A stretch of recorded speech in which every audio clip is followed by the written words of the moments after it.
জয়গুরু জয়গুরু জয়গুরু। ভজনের পর ভোজনানন্দ।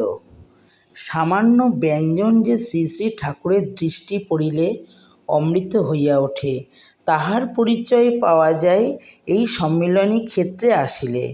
গৃহে আমরা কত রকমের ব্যঞ্জন সহকারে অন্ন গ্রহণ করি, কিন্তু অন্ন যে ব্রহ্ম, ব্যঞ্জন যে ব্রহ্ম, পানীয় জল যে ব্রহ্ম, লবণও যে ব্রহ্ম, সেই বোধ আমাদের আসে না।